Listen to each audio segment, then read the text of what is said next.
ole tuna chuan khonga in top 20 te stage ha lo chho ula an lo chho chung hian thu khan zetel du chu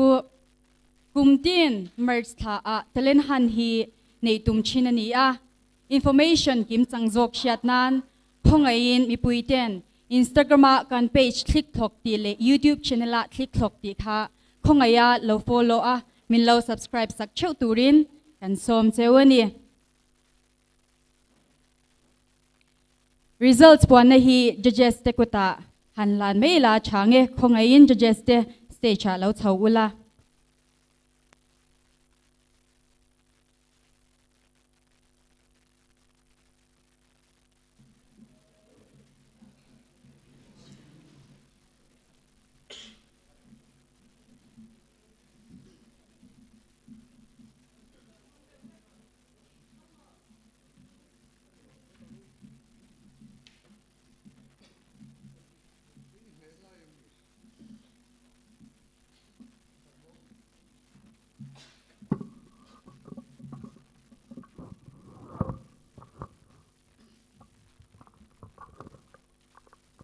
Ole hey in thalom the thosia ti ngai na wang po kan ti chin la ya oma amero chu hey kan pathum hian Mizoram a thaber po kan ni big lawa amero chu kan thiam phak to kha kan ril ruangil tak le frank tak straightforward takin kan thia chu tiang chuan judgment kan ne ya tin lom thu ka soi ve du ni china khan tuna mai khan kan ngai thla a Mizoram legal authority service khokha na poimo takani pathian thu taka kan ram tan pui tu nei lote tan pui tu har satna mani thiam na renga poa ra be om te tan india in thria te tan tan pui tu an lo kan lo nei ti te kha kan riat nan kan soinon le a heng smart city te thil dang po kha hetiang angan ron organize awang hian lom thu kan soi ve hrim ani chu ole kan result thu a chuan har sa ti chin po kan neya competition hetiang reality show kan ti ang chia hian kan han ti zau wa ke po nie in thiat angin ka then khatin in thiat angin ka om to thina ma puya Jafir Khan min han fiama voi khat phei kha chu mi pakhat aron thua thiam kati deu kha antla ta sung maya aming chu soi lawila puram moya ming chu soi lang lo mai ila antia soi lang thosi khan khatianga min ti tumpo khan top te na khan khung teu kha om thina ni chu tiang chu tuna po hian om thei din muna inding kan contestant te kha nichina kan ngai thla in ril ru lein thei na zong in tia kan lome chu i lom thu kan khil chewa go ahead ti ang kha o kal zel ula ti kha kan du sak cheu ni ti chuan kan pathum hian kan thiam tokin kan soya lungrol takin pakhat na chu a om pakhat na kan nei kan lunga rol thap adu duinan soi sel thiang to indu tokin social media po min troll zui thei to ang ti kha kanin huam achan chu public property a thulang kan nia wa thu swal ni zong lovin ronin tar lang kan nia kan decision ero chu kan za puilo ti ero chu soita ila adot le ero chuan pahni na le pathum na an omangaya khata khan a majority in akal pakhatin pahni na da lo poin pahni na an da a chutiang chuan kan kal ti kha mi in riat sak kan du a tin tha em a atop lama perform tha em kati keima ngei poina kati te kha consistency kan tia engeni kan ti ang atha rual khai arkal tlang chho viau la ya kha kan ril ru chuan kan thiam tokin en boka anunung beraka soilan du chu hetianga hian entertainment ani lai te tin talent hi art ani artistic mindset tak ril ruwa creativity khatiang ron nei theite min surprise te in potential te kan thiam to kin kan enani chu ero chu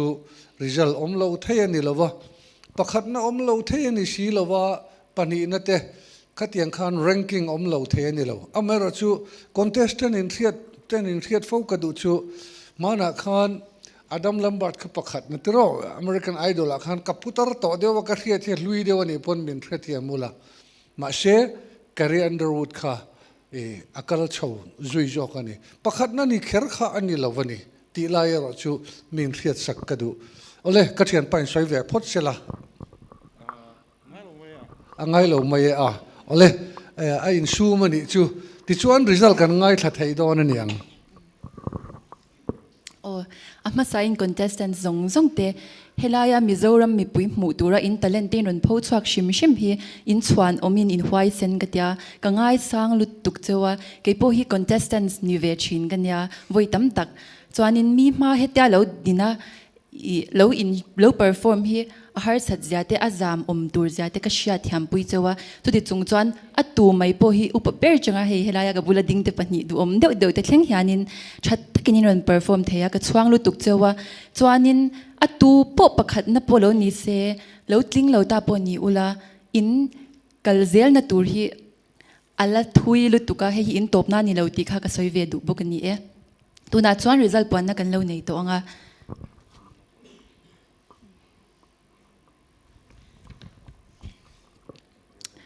pathum na a talent han chang ni som ni panga pathum na la tu te chu Jacob Laurin fela lel van lal hlupo ya beatbox sen ni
Everybody, clap your hands.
host te khan in lo man sem na khamin lo nei sakse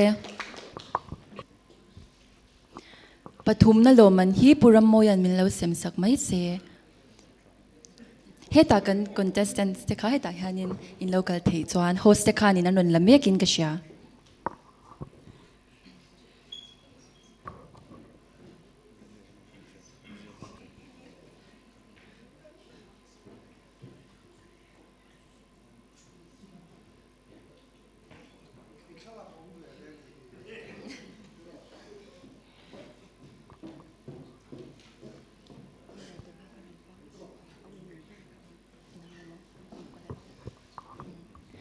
kan lo me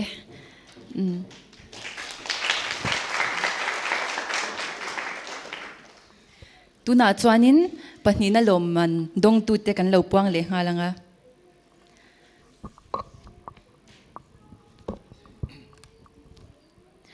talent han sang ni le som ni panga pahni na lo man la tu te chu tungen in rin le JD and Lil J dancer 10 ni e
lo man pahni na min sem sak tur hian Dr. Ronald da kan lo som ve le anga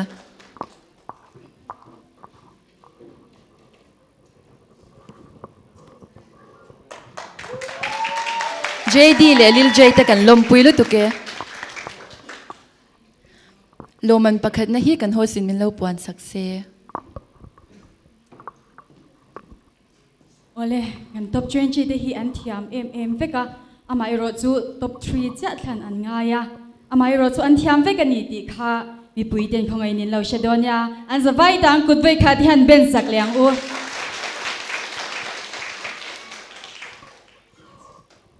lo man pakhat na result pon hun kan ne nga chumi ma chuan mi pa le me cha ayon pakhat ve han kom hi ka chak ve shima tu ber hinge ka han komang o ka han zong lo kange me che ayo in DPE enge tu na iril ro om min shil them tu na tak chuan om vak pom she lo ho wat wat ka chak thang ol sam thiam hle me mi pa ayo hian tu nge ka han zo viang o min mel chadu lo hlom riau me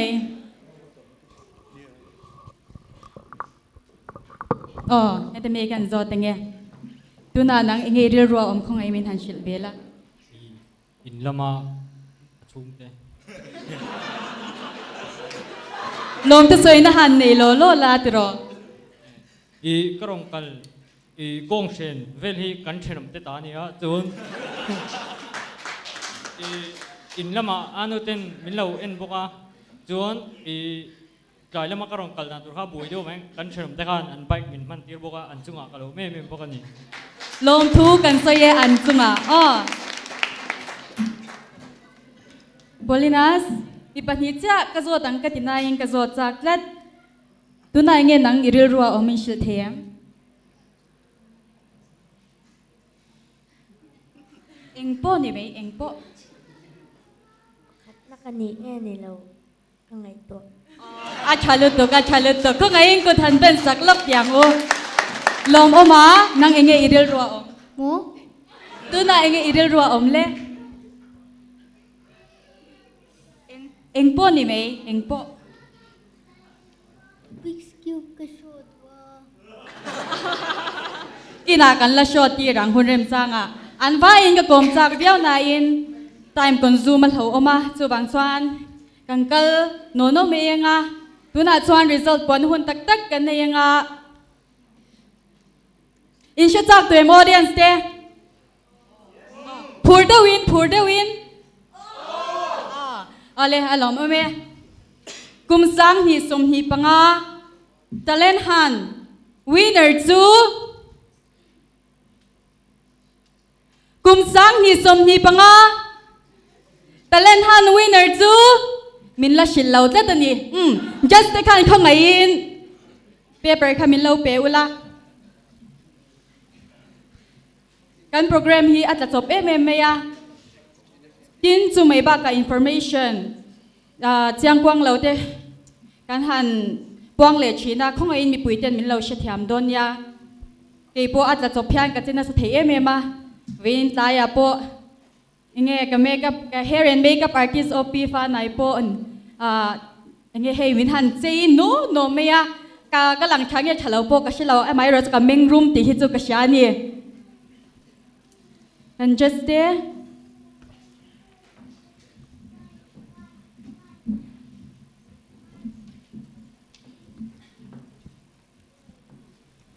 cái doang ka shakiao to me ya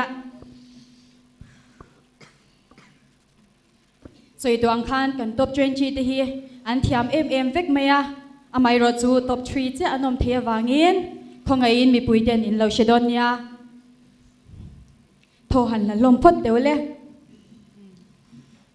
hi blue tula hi chwak le ula ale kum sang ni som hi panga talent han winner chu Fel chaboy ni guitarist Dutlan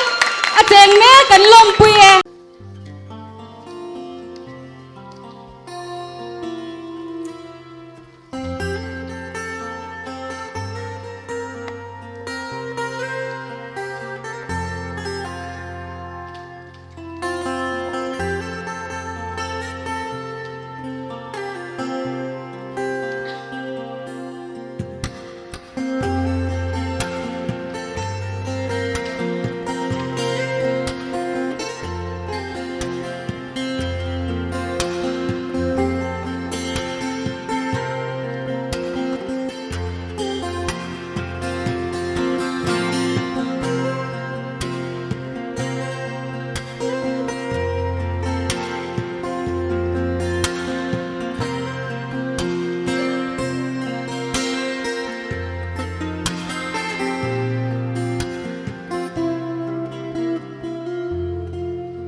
hen lo ding la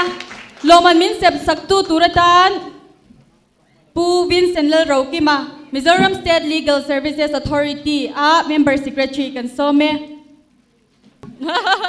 oh alai hang ka ding du khera oh ale ini lan the ale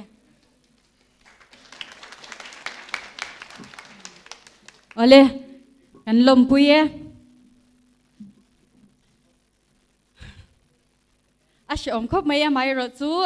an thiam em ve kan ni ti kha ka han tar lang le du ani ti chuan kan program amhor kan bok to anga media lama min lo clear to tile helai audience ka kan nei te helaya min lo choi oma min lo phur puya min lo awa in chunga kan lom tak zete tin nakum lama marsla in hule cheu kan tum don ya mang cha vek kule